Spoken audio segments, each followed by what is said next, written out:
terrific to be back again with our good friend from Sneakers Corner. This is Dr. Jay Smith, and you've all been following what's been happening on the internet with the enormous backlash against these two very well-known Muslim scholars, academics, Dr. Shabir Ali and Yasir Qadi. These two fellows who have come out and has finally admitted that there are changes to the Quran and that this preservation is not something that we have known or we have not been told, at least. Many of us have known this, and this is what we've been talking about. Now, on these shows, we have always wanted to go back to the very time, the very period that Muhammad lived, the very period that supposedly Islam began, the 7th century. And we've been doing that, and I, with my good friends, Murad and also Mel from Sneakers Corner, and we've always tried to get people focused on the 7th century because so much of everything we know about Islam is from the 8th and 9th century. Much, much too late, 200 to 300 years too late. And one of the things that we have really been pulling out, even before the whole Quran thing exploded all over the internet, before the Qira'at problems exploded all over the internet, was the person of Muhammad. We brought Robert Spencer on board to look at his book, Did Muhammad Exist?, to unpack it for all of you. And we brought Mel and Murad. Murad from the Middle East, who speaks fluent Arabic. Mel, who has done all this work on looking and unpacking about the caliphs. We talked about the Dome of the Rock. That has gone viral. Proving that you're interested in this and proving that we are hitting a nerve on this and proving that we need to continue with this area of the 7th century because it's that person, Muhammad, and that book, the Quran, that we're centering most of our energies on. Now, we've done quite a bit on the Quran. We want to go now back to Muhammad himself, and we want to talk about this man, Muhammad, who the Muslims are totally dependent on because without Muhammad, they don't really have a paradigm. Without Muhammad, they don't have a religion. Without Muhammad, they don't have a model. And so because he is so important to Muslims, we've always wondered why is it if he's that important, if he did so many things, if he is the great model for all people everywhere at all times in all places, then why is it that he's not better known? Or even is he at all known? So if he is not known at all in the 7th century, then where are all these legends and these traditions and these sayings? What are they hanging on? Who is this person that they're all hanging on? Because the 8th and 9th century do talk about him, especially the 9th and 10th century. They have an awful lot to say about him, but that's 200 to 300 years old. What is and who is this man that they're placing all their traditions on, all of their, really, everything they've known about Muhammad? Who is this man, Muhammad? Well, we do know that the name Muhammad is very common. It's a common name. It was a common name back then. So there could be many, many, many Muhammads. But Mel has come up with an interesting theory. And this is a theory. We're not saying that this is the truth yet, because like everything that we're doing, these are what we call white papers. We're just putting them out there for you to hear, for you to listen, and then you start to connect the dots. So I brought Mel on board, and in fact, he's actually traveling, aren't you, Mel? Hi, Mel. Good to have you here. Hi. Yeah, I'm in the middle of a trans-European cycle. So this is my 5th cycle across Europe, believe it or not, in the last few years. Something I do. You don't mean motorbike, you mean actually cycle. No, I mean pedaling, cycling, yeah. And so you go over Europe by yourself, don't you? So where are you right now? I'm actually in the middle of France in Tours, the famous city which the Franks kicked out the Muslims, or the Moors, I should say, back in Charles Martel, as I recall, in 732. Wasn't that it? Charles Martel in the 8th century pushed out the Moors, pushed out the Muslims. They would have been known as Muslims by that time, and threw them out of right there in the city of Tours. Though you are on tour, you're in the city of Tours. Yeah. It's only when you're there you realize how far they had got, and if they hadn't won that battle, it would have been a different story. We wouldn't be making this video now. We would all be speaking Arabic, would we not? And we would all be Muslims by this time. And can you imagine the whole world under the control of Islam here in the 21st century? I shudder to think. So really, where you're at is absolutely important for this whole context of of stopping Islam and making sure it does not take over and control. But back then, we still want to go back even further because we want to go back beyond 732. We want to go back right back to 632, 100 years earlier. So 100 years earlier, you think that you may have found who this Muhammad, or at least who this tradition of Muhammad has been placed on. And it's not the Yeah. Muhammad that we know. It's not the Muhammad of faith, as the traditions are telling us. It's a complete Muhammad. And you have Yeah. a PowerPoint that you want to walk us through. Yeah, I'll share it with you now. Okay, while he's bringing up the PowerPoint, can you see why we're doing this? This is absolutely important that somebody does do this, and it's absolutely important that we take this seriously and then see if really much of what Abdul Malik or the others then introduce, and of course, we probably don't even know that he came into being until 730, the You Muhammad need, we now know. What we are saying, sorry, go ahead. you need to re-enable mix. Apologies. Okay, while I'm doing that, re-enabling, isn't that nice? I have to re-enable people to be able to work alongside me. But this is one of the exigencies of what we now know as Zoom webinar. But while he's now getting it, sharing the screen, he'll be walking through it. I'm going to give it over to you, Mel, and I'm going to let you do the talking here. Try to convince me, and if you can convince me, then I'm sure you can convince almost everybody else that's watching. Who do you think may be this Muhammad? Over to you.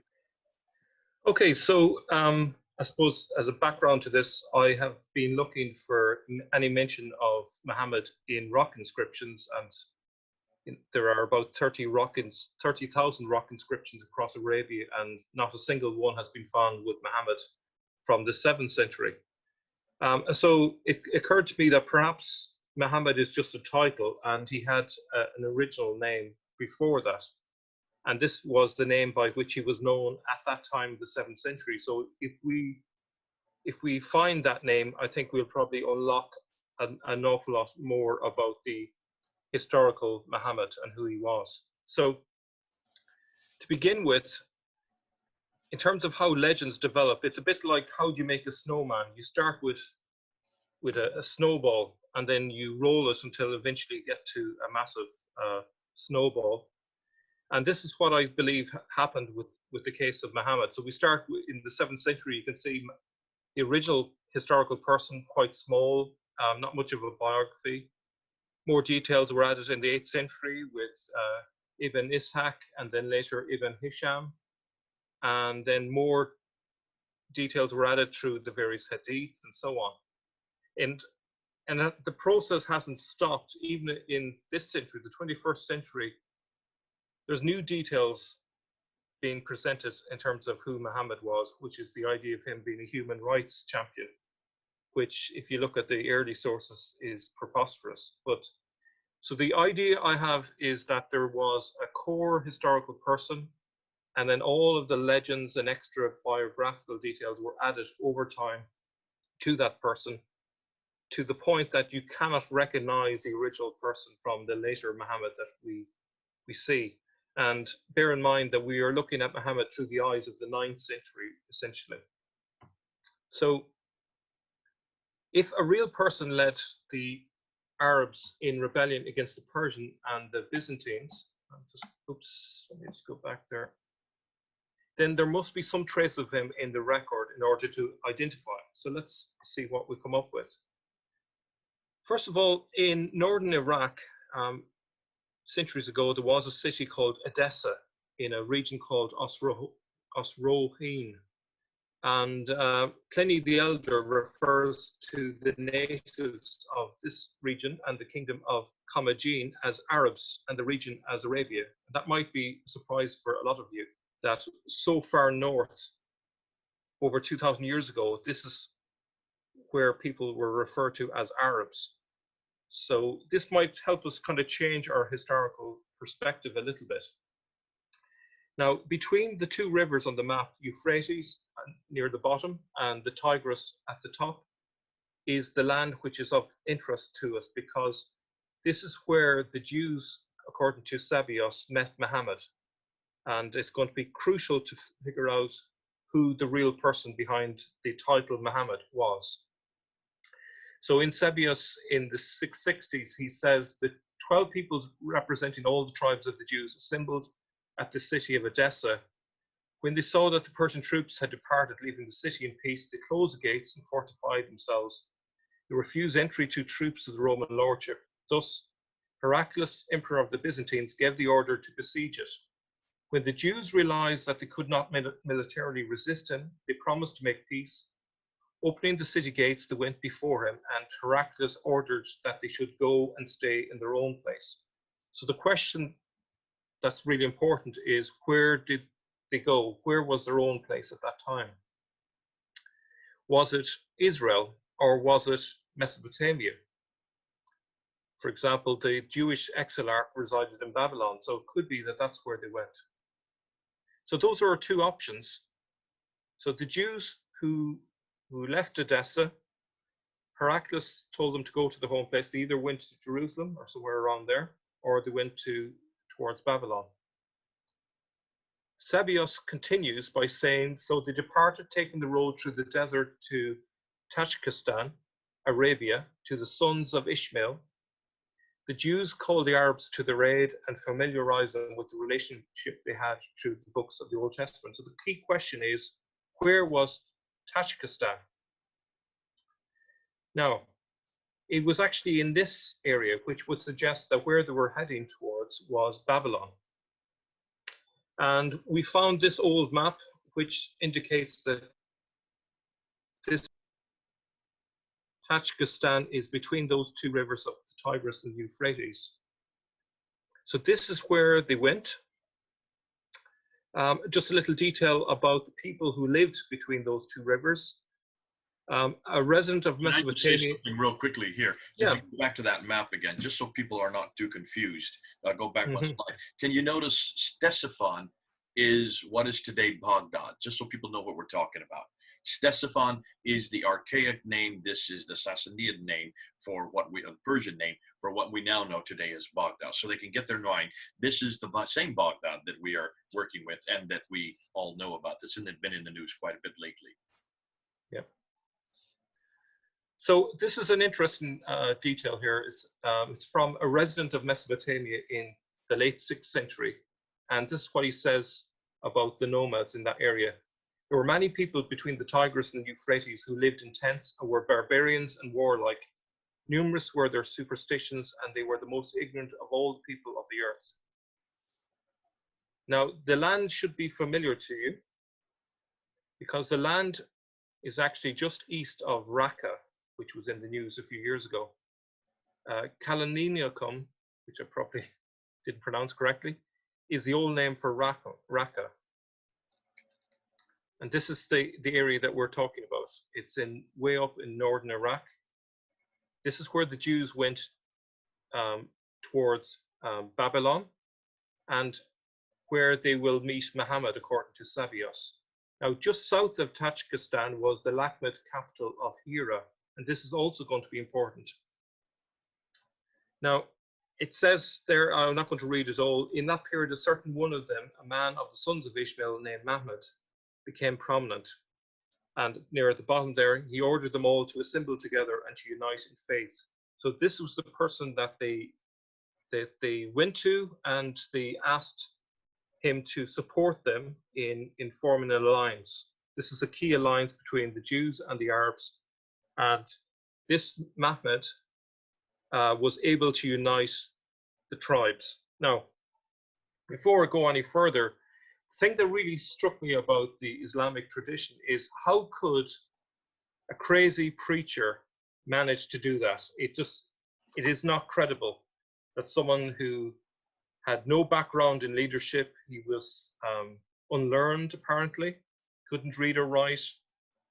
His only experience was camel trading and going up and down the desert, and he had no leadership skills whatsoever, and he was an orphan according to the Islamic tradition.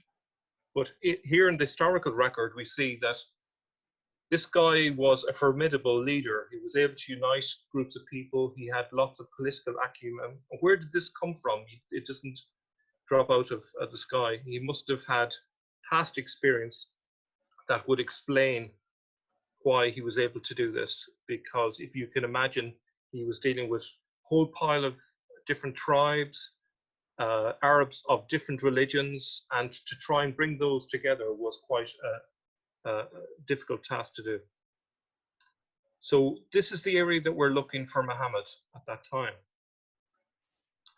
Now, in order to find him, we need to look at some of the early sources.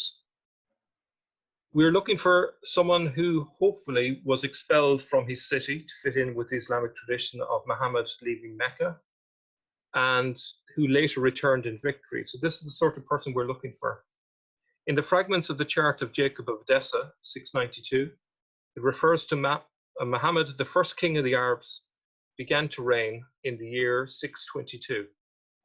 Another source, Anam 705, says Muhammad came upon the earth in 620 to 621. He reigned for 7 years. And then the Zutkin Chronicle from 775 says their first king was a man from among them whose name was Muhammad.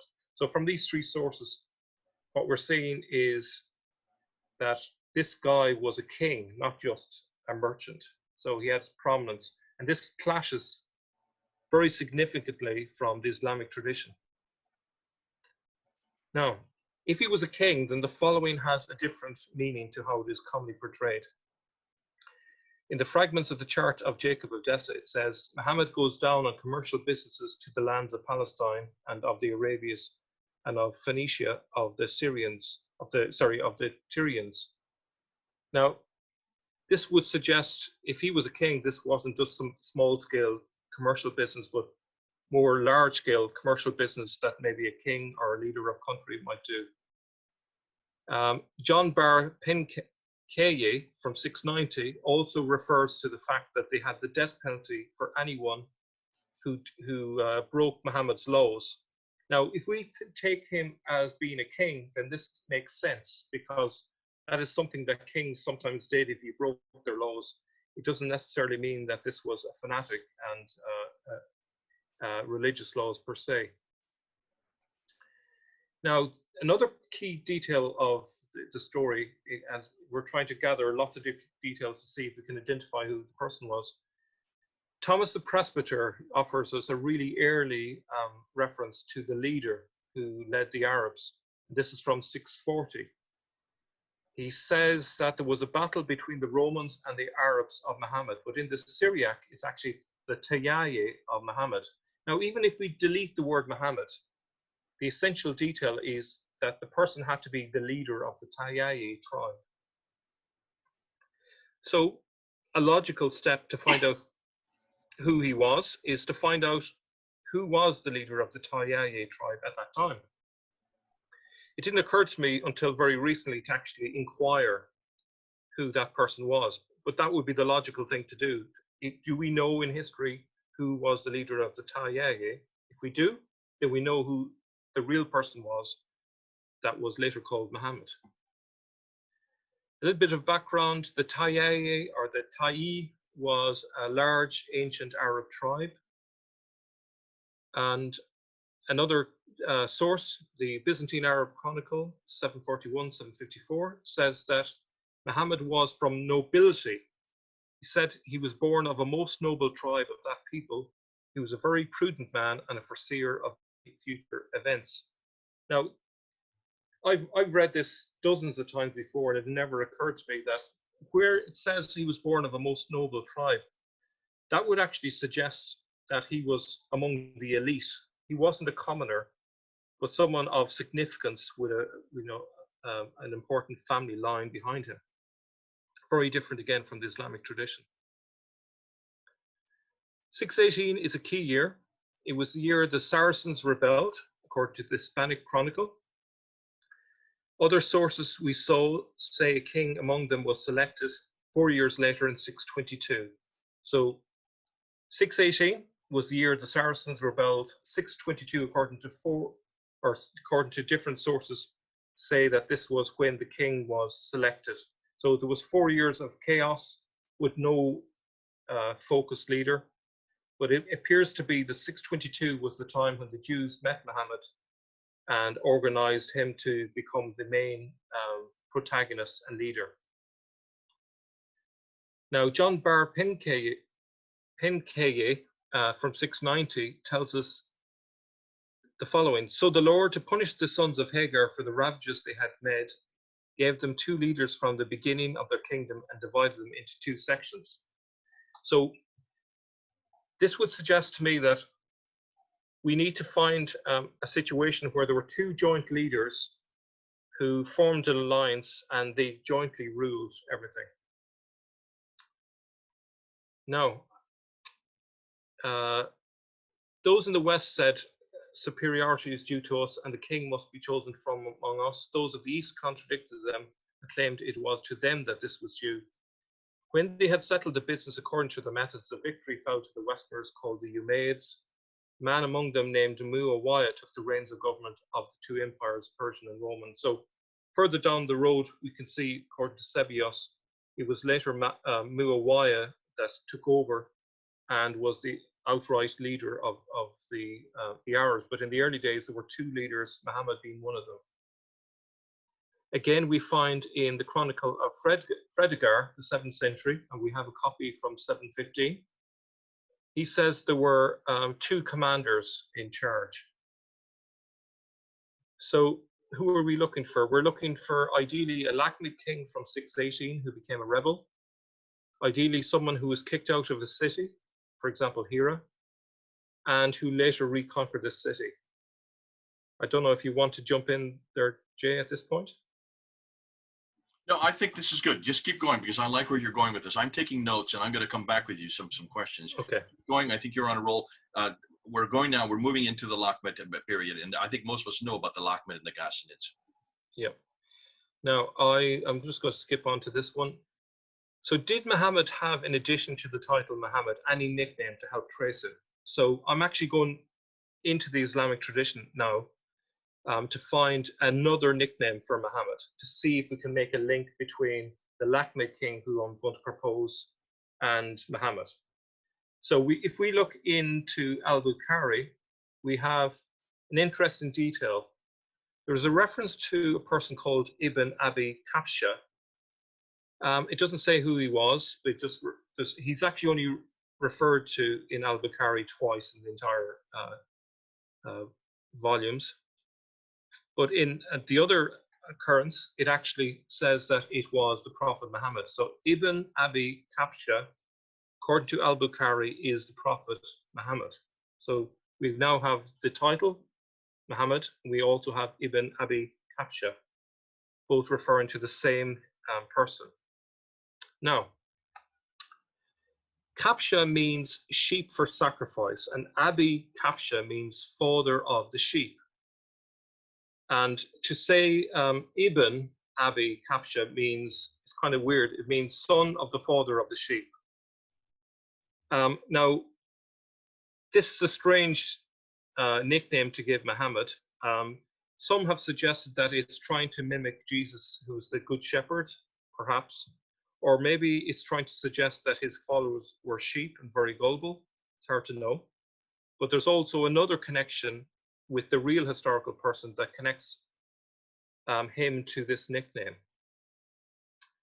Now, I'm not going to read all of this, but in Al-Bukhari, he also refers to the situation of Heraclius, who thought that the Jews were going to be the people to attack his empire because he had a dream where a circumcised people would attack his empire, but he later discovered that it was the Arabs a little bit too late.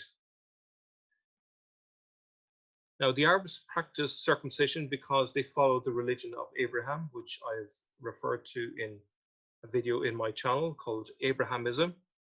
Sozomenus in the 5th century refers to the Arabs following what they believe is the original religion of Abraham, and they drifted into paganism. They'd come into contact with Jews at a later point and became acquainted with the Mosaic law. This became their practice. They also picked up Jewish beliefs later in their own fashion after coming into contact with Christians. So the key detail is, why did the Arabs at the time of Heraclius do circumcision? It was because of this religion called Abrahamism, which is the precursor to Islam. So we don't need a Prophet Muhammad to create a religion. I'm going to suggest that this religion was really 90% of the religion. And the Umayyads later made it their own and added their twists and shapes to it to make it into what we call Islam today. So who are we looking for? Our candidate is the Sasanian governor of Al-Hira from 602 to 617, who was an Arab. He was the co-governor of the city alongside the Persian noble Nakiragan. Do you remember what I mentioned earlier on about the fact that in a number of sources it says that there were two leaders at the beginning? In 617, both of these were deposed and replaced by Azedba. Doesn't say why they were deposed, but he disappears from the history from then on. I haven't found anything about him after that. But interestingly, in light of what Thomas the Presbyter writes, it's going to be interesting when we see his name, considering he's referred to as the leader of the Tayyaye tribe. Okay. Now, his name is Iyas ibn Qabisa al-Tayyi. So we can see two things there. We can see the close similarity between his name, Iyas ibn Qabisa, very close to Kapsha, just a slight change on the name. And we can see from the patronymic, which is the last part of his name, that he was the leader of the Tayyaye at that time. So this fits in with what we said from Sebios. He had become prominent and he was able to order them all to assemble together. Of course, he was able to order them to assemble together because he had been a king. He had authority among the people. Now, we find the following, a letter from Parvez, or Khusro II, and said that after they had killed Numan, they had appointed an ignorant Arabian for the post, and they presumed that this guy, Iyas, was going to be a harmless person that wasn't going to give them any trouble. We also have... Let me just back up real quickly, just to clarify so we know what we're talking about. When you're talking about the Al-Tayyi, are you assuming that these are also the Lahmids? Or give me the distinction between the Lahmids and the Tayyaye. Are we one and the same, or are we talking about two people? These were a tribe that hadn't geographical boundaries like the kingdoms of Lakhmid and Ghaznid. So those they were nomadic, and they were spread across both of those kingdoms and further south into northern part of Arabia. So they had huge power. They were, as you would say, very mobile, and they were a threat to the Persians because they went on raids into Persia from 602 onwards. And so the Persians wanted someone to take control of these guys and stop them from raiding their country. So they thought that the Muhammad is the name of the leader of the Tayyaye. Sorry, say that again. It's clear that you're saying that Muhammad would be that leader of the Tayyaye because his name is Ahmed. Yes. The early sources refer to the leader of the Tayyaye as Muhammad, but as we can see from the other sources, we have historical records that also say that Iyas ibn Qabisa is the leader of the Tayyaye. So one is a nickname, one is official name. Yes. So there's a direct link there. If you look at the different sources of evidence that bring them together, it's pretty obvious that it's one and the same person. So in one case, they're referring to his, let's call it his nom de guerre, his war name or his title. And in the other case, we're seeing his official title, which is Iyas ibn Qabisa, which is backed up by al-Bukhari that you talked about earlier, who refers to him as Ibn al-Qabsha, which is very closely to Qabisa. It's almost one and the same word. So even al-Bukhari is referring to something that he doesn't know about. That's the nickname that is actually referred in amongst the Tayyaye for the same man. Yeah, something must have passed down through the centuries and got to him. Maybe he found a source. Like, he only mentions him twice, and he clearly doesn't know exactly why this nickname is there for Muhammad, because his time has passed. And he probably didn't think it was significant, but he dropped it in any ways. But the problem for Muslims today is that little detail that he thought wasn't important has exposed quite a lot of the history, because We could trace a man through his nickname right across 300 years. Yeah. Now, what's interesting, and I don't know if our audience are getting this means that the entire biography of Muhammad is completely bogus. There you go. Because what you have is you have a completely made up family tree with Muhammad. His father's name, his mother's name. We have details about him being an orphan and being raised by his grandfather, and all of that detail is pure nonsense. There's no record of that. The real person never had to deal with poverty because he was given 30 villages along the Euphrates by Khusro. So he was minted. So this guy had never experienced poverty in his life. He was not an orphan. He was some form of an outsider because he was a non-Lakhmid king, if you know what I mean. He wasn't a dynastic king. He was elected to be king by the Persians.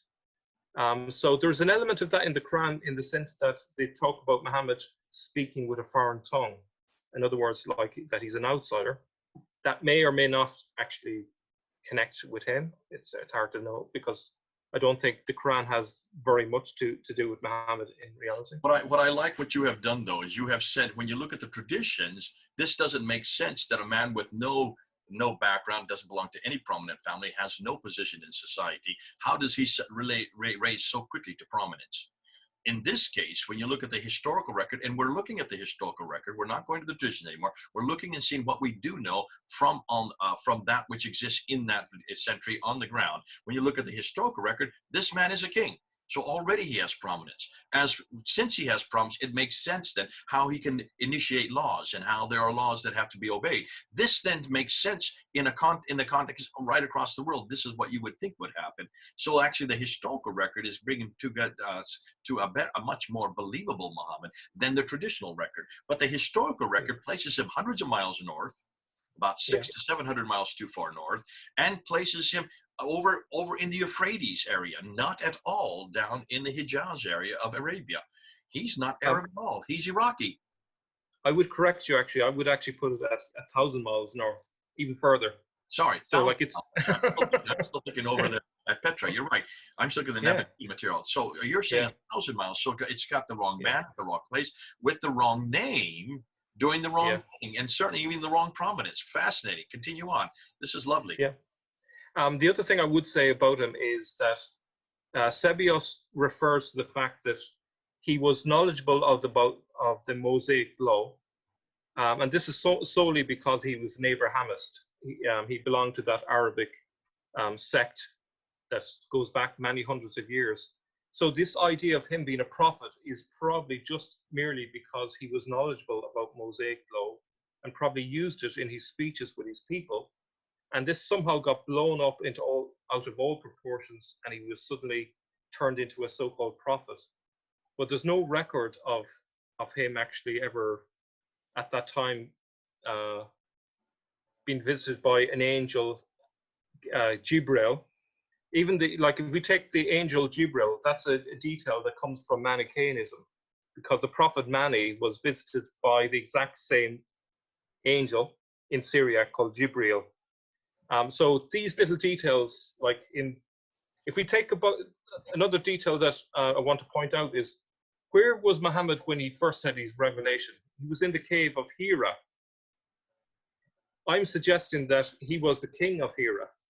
You see how the connections are the same, and they've just confused the kingdom and made it into a cave. Exactly.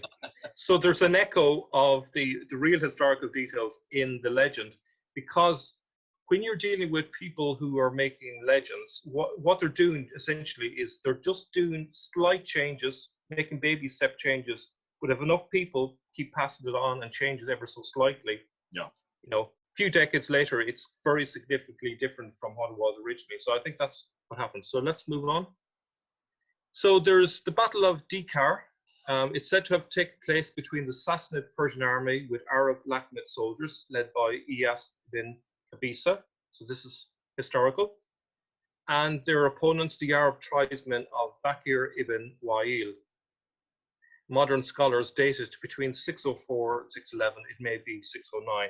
Okay, so real historical record, Iyas was in that battle. Was Muhammad in that battle? According to the Islamic tradition, Muhammad was in that battle too. They could have shaken hands with each other if they were different people. According to the Islamic tradition, the Prophet Muhammad says, this is the first battle in which the Arabs took equitable vengeance on the Persians, and they achieved this victory through me. Right? The only thing that's wrong with all of this is Iyas was on the losing side. So Iyas was on the Persian side, but he lost that battle against his own people. This was probably a turning point for him, because he was working for the Persians against his own people, and he probably realized which side, now how would we put it? He knew where the money was coming in the future if he went to the other side, if he fought with the Arabs rather than against them. But that's also a key detail, that Tabari puts Muhammad in the same battle as Iyas. Now, if we think back, we said earlier on that there were two people working together. In the Islamic tradition, Muhammad is seen to work with Salman the Persian, and he's even referred to as part of Muhammad's household. And he was the one who supposedly advised him to dig a trench to protect Medina. Iyas was co-governor of Hira with a Persian too, but his real name was Nikhiragan. So is he the origin of the Salman the Persian folklore? Salman the Persian occurs a lot in the tradition, the Islamic tradition. So I would suggest there is some historical core to that, and I think this is where it comes from, Nikhiragan. Now, a few more details here. Before Al-Numan was appointed, Iyas was also made an interim governor for a short while. I'm just going to quote a little bit from here. It was Iyas bin Qabisa who was nearly a quarter of a century later appointed, this time by Khusro II, governor or ruler in Al-Hira, after the Lakhmid Al-Numan's deposition in 602. At some point, the Persian king awarded Iyas 30 villages along the Euphrates as a grant for life and made him administrator of the district of Ayn al-Tamar. And there's also a note there that Iyas was an interim governor in Al-Hira before the choice of Al-Numan. So he got two bites of the cherry. He was made an interim governor 25 years before 602, whatever year that would be. I haven't worked that out. And then again, he was made the governor. You're talking about 25 years before 602? Well, that would make it 577. 577, yeah. Sorry? According to the Islamic traditions, he was born in 570, so that would be impossible. He's only 2 years old. Yep. So there's obviously there's so many things wrong with Islamic tradition in terms of the dates. Islamic tradition gets the wrong man at the wrong place at the wrong time, doing the wrong thing, and with the wrong date. Yeah. Now, like what I'm amazed by, I'm not an academic. I'm just an ordinary guy. I'm not a Muslim, and it's only taken me about 6 months to work this out. And you have how many million Muslims in the world, and none of them have managed to work this out themselves. Well, I find that incredible. What you're doing and what you're seeing here is when you look at anything that has historical, you need to go back to the historical context, and you need to go back to that which is actually from the same period. Every Muslim, when they hear what you're saying right now, they will immediately fall back onto the traditions. They'll fall back onto the 9th and 10th. And if you start from that premise, the 9th and 10th century are correct. If you start from the premise that Al-Bukhari that you've been quoting, Al-Tabari that you've been quoting, are the historical context, if that's where you start from, if that's your starting position, then all of this they would never look at. There would be no reason to look at this because they already know the story. If, however, you say and you start from the premise like we do, that we don't trust those traditions because not only are they written too late, they're written too far away, and they made all kinds of other mistakes from what we're now seeing from the 7th century, then we want to go back to the 7th century. Any good historian should do that. Start with the 7th century. Look and see what you're doing. And this is what you're doing right now in this exercise.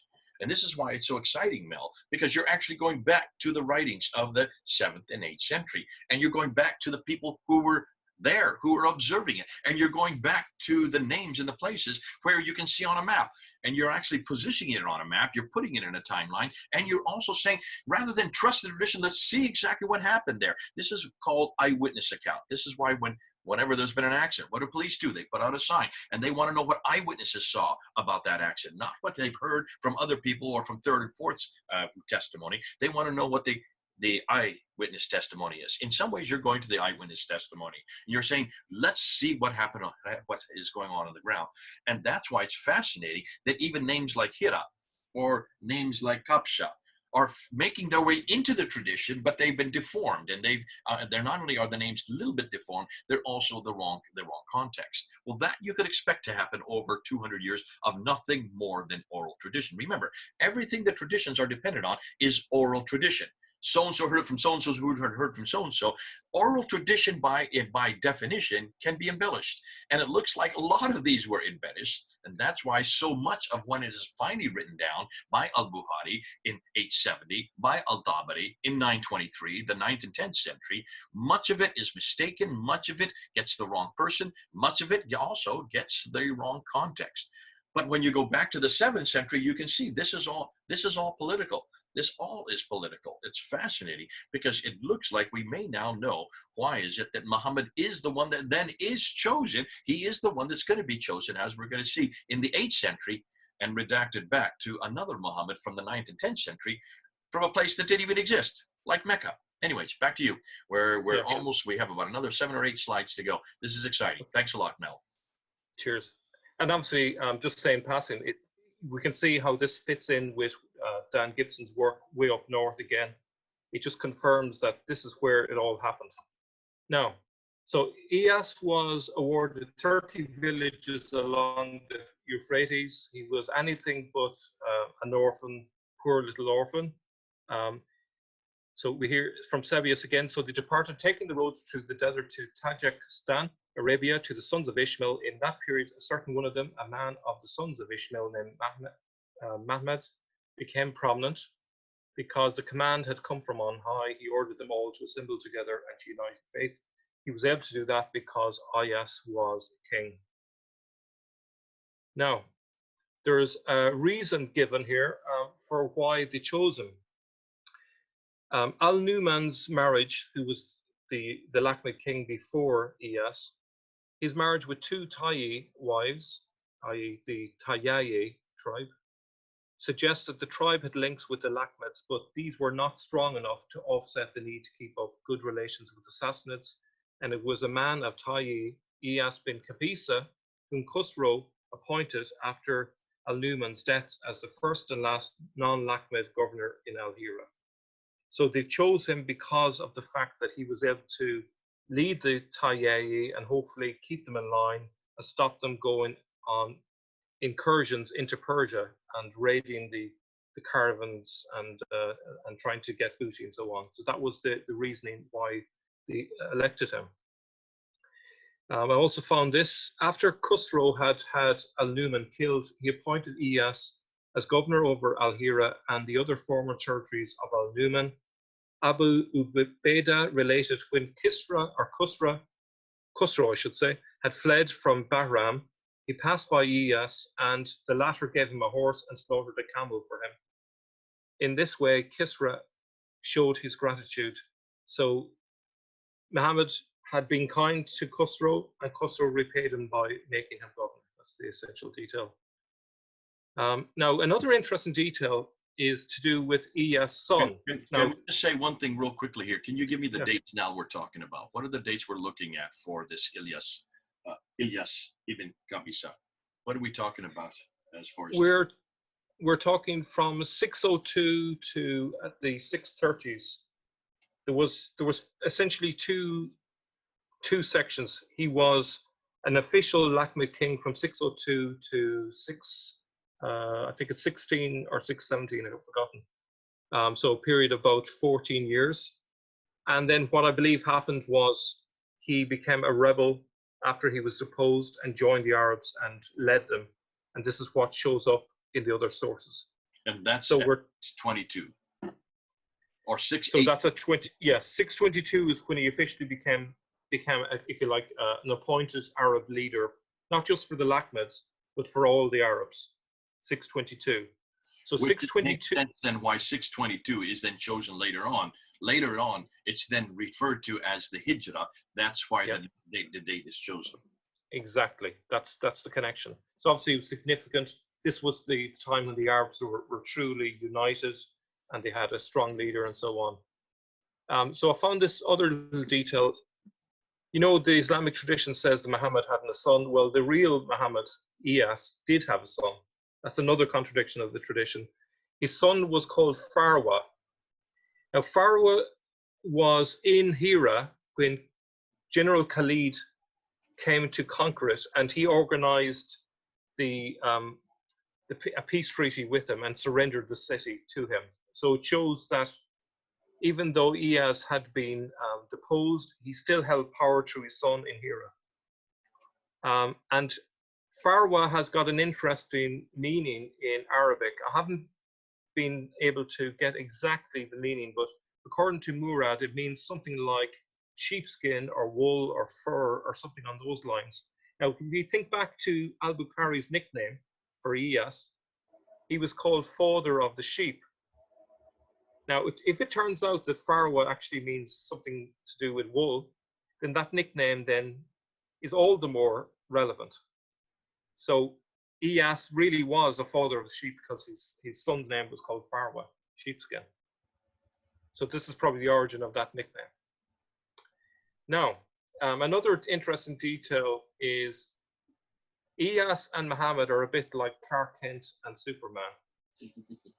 You never see them. You never see them in the same scene, but they always seem to be in the same general location. One disappears, the other one comes in, and this is true for Iyas and Muhammad.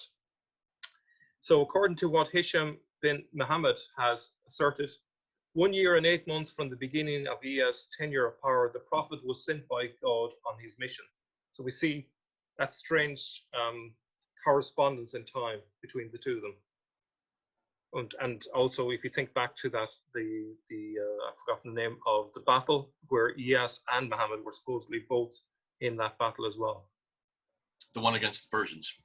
The one between the Persians and the Arabs. Yeah. So here's a kind of a summary then of what I've been saying. So we have Muhammad was the first king of the Arabs, according to the fragments of the chart of the Jacob of Dessa. His nickname was Ibn Abi Kabsha, according to al-Bukhari. The Tayyah of Muhammad, Thomas the Presbyter, fits in with Iyas ibn Qabisa al-Tayyi because he was the leader of the Tayyah. He was from royal stock, let's say, or maybe let's say noble stock, because according to the Byzantine Arab Chronicle, he was born of a most noble tribe. And the Saracens rebelled in 618, and this coincides with a year before he was deposed. So this frees him up to be taking part in the rebellion. It might be that he was the one that started the rebellion and got them organized. But that's essentially it. I hope it all made sense. But there's a lot of details pointing from Muhammad to Iyas and vice versa, I would suggest. Excellent stuff. And I think this is the kind of material that we're looking for. This is the kind of material that we need to unpack. This is the kind of material that we need to start discussing and debating and also getting out in the public sphere. And that's exactly what you're doing here. And that's one reason why we're using this as a platform to make sure that other people start engaging with it. When you always look at history, it doesn't matter whether it's biblical history, it doesn't matter whether it's Hinduism or any other religious faction, whenever any religion makes historical claims, as they all do, because they all talk about an individual or a founder or somebody, in the case of Christianity and Judaism, many of the prophets who are important to that tradition. The historical claims about Abraham have had to be scrutinized, and that's why you have people like Wellhausen back in the 1800s who did this and asking the question whether or not Abraham ever existed, whether there was someone who was called Moses who could have written at that earliest stage in 1400 BC. So these are normal for us as Christians. We're used to this. This is the kind of practice that we've been doing for goodness sakes for not, going on to 200 years. And we've been able to find responses to every one of those questions. Now we're asking the same question of Islam. And this is why it's important that we engage at this level with the founder of Islam, or at least, as Muslims claim, the greatest, the seal of all the prophets. And of course, the one who then is given the Quran itself.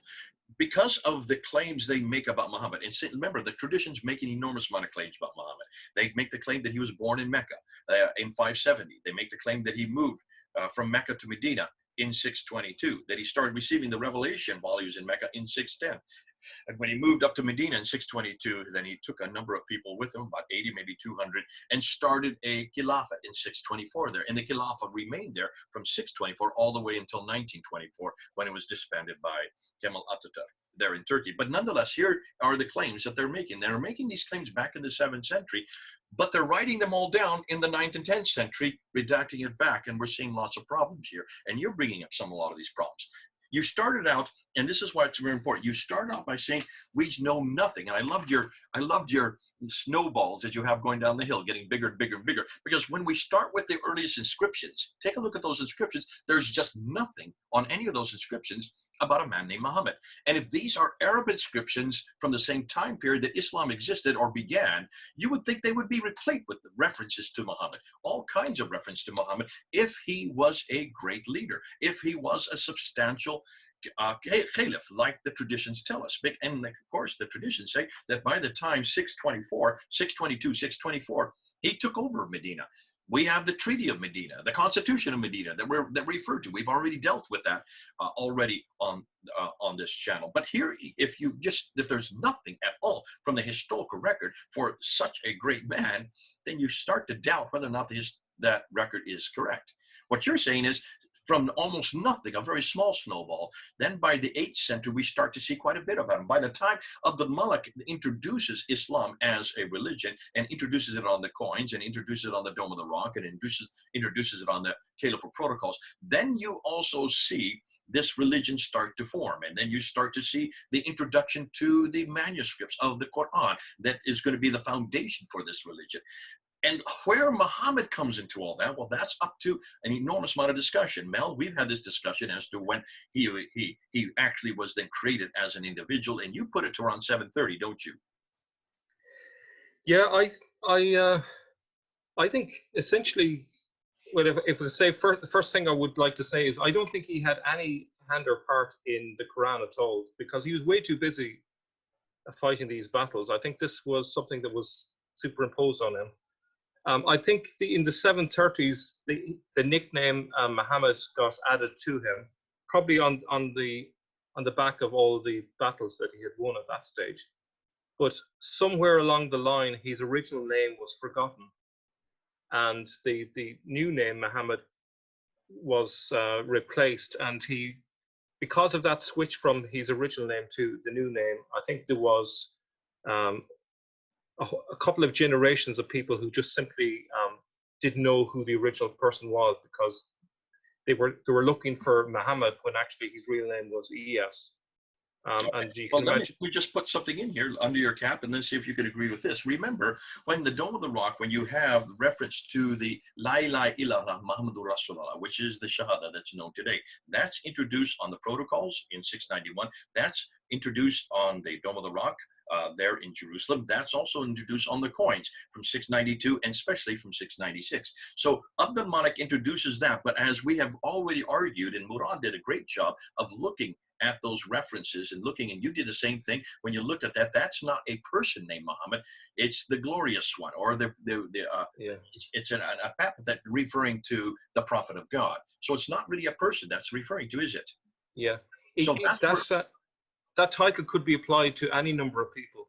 Any number of people, or could not even get tied to anyone. But if that's where the introduction of the word Muhammad comes in, then you understand that why later, then that was then attributed to this this great king, this king, the Lahmid fellow, who is from Taiya, who is also known as, and his nickname is Ilyas ibn Kabasi al-Tai. Now, you said that faded out. Evidently, it did fade out, because you have also al-Tabari referring to this same character, though he calls it Abi Kabsha. Al-Bukhari, sorry, Ibn Abi Kabsha, the sheep. Yeah. So it's still, there's still an echo of this in Kabsha. Like could be Kabisa, like you mentioned. So there is, I mean, these are little echoes that you see in the traditions that form back to what the historical context is. But what I love to have done is, by the time we get to the 8th century, then he becomes a person. And once he becomes a person, then of course all the traditions need to introduce some kind of story about him. And what do you do with someone that's important to your identity, someone that's important to your whole fabric of your religion, that you've got to put together? There's probably all kinds of competition going on as to what he was going to finally be. And it's not till the 9th century that you finally get to find out who this Muhammad is. But the Muhammad that we now see, that all the Muslims, 1.8 billion Muslims, are dependent on, is only the Muhammad that finally made it onto the pages of Al-Bukhari, Sahih Muslim, Ibn Dawud, Ibn Hisham, and Al-Tabari. These are the Sirah, the Hadith, and also the Tahbik. Those are the traditions that come in the 9th and 10th century. That's the Muhammad that has now become the popular Muhammad of today. But what you're saying is, no. This Muhammad is probably better known as Ilyas ibn Kabisa al-Tai. His nickname was Muhammad. And take a look at that map that you see right in front of you. Look at the map that's up there. He comes from way up north, 1,000 miles further north, northeast. And he had nothing to do with Mecca. That now fits from what we're seeing, what Dr. Patricia Corona wrote about in 1987 in her book, Mecca Trade and the Rise of Islam. She talked about it in the 1970s, called Hagarism. It's also what Dan Gibson has been finding out in all of his research on all the Qiblas. None of the Qiblas are facing Mecca until 727. All the other Qiblas up until 706 are facing Petra, much further north. So it all is fitting to the same piece, the same place. Historically speaking, we've got the wrong man at the wrong place doing the wrong thing at the wrong time over here. And what you're telling us is, wait a minute, there is someone who is referred to as Muhammad, who is actually very important, because he was the one that started the rebelling against the Byzantines, and he was the one that was first with the Sassanids, and then he turned over and was rejected, and so he became an Arab, and then he became an Arab hero. And that's why in 622, the year is very important. That could be the reason then why Abdul Malik then chooses 622 as the beginning of his calendar, and why today we're still using 622, because the Arabs do create an identity for themselves, don't they? Do they not? And that Arab identity was probably started not at the time of Abdul Malik. It was actually started much earlier, 622. And could it be this man, Muhammad, or should we call him Ilyas ibn al-Kabisa al-Tai? Could that be the man we're really referring to? One thing I would also suggest, when the storytellers got hold of his name, they had a choice. Are they going to tell a rags to riches story, or are they going to tell the story of a rich man who became even richer? So obviously they chose the rags to riches to because that's a much more interesting story. So that's why he became an orphan. He started out with nothing, and he met Khadija, a rich widow, and he came into great fortune, and he just grew and grew and grew. So you have a nice trajectory upwards for him, which makes a great story, but it's not true. Sorry, Muslims. And then we have to finish with your last snowball, which is the 21st century Muhammad. And that snowball, he is elevated to such a height, and just like they've done with the Quran, they have created a superhero out of him. He's become the Superman, whereas the Clark Kent that we're looking for, the Clark Kent is not quite as big as the Superman.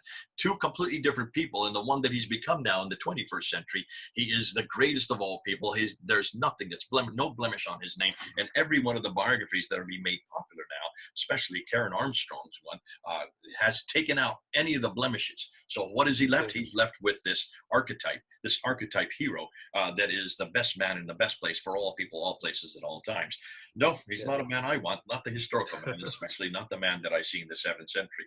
And I'm so glad you're doing this work, Mel. This is so good. This is excellent. Thank you so much. Well, thank you, Jay, for having me. It's been a pleasure. Okay, listen, we're going to put this up. We're first finishing with the Quran. Once we get the Quranic stuff out of the way, this is going up next. This has got to go up next, because not only are we taking on the book, we're also taking on the man. The book is going to be gone within, I hope, within my lifetime. So will the man, and hopefully people will come back to the real book and the real man. And the real book, of course, is the Bible, and the real man is Jesus Christ. We know who he is. We know what he did. We know what he did 2,000 years ago. We know that he did die, and that's his story also supports that. And that's why it's so good to know that he died and rose again for each one of you. God bless you. It's good to have you with us. Put your comments down below. We keep the comments open. We want to see what you think. We want to see what you say. Let's start this debate going, and let's see where we go from there. Okay, this is Jay and Mel, over and out.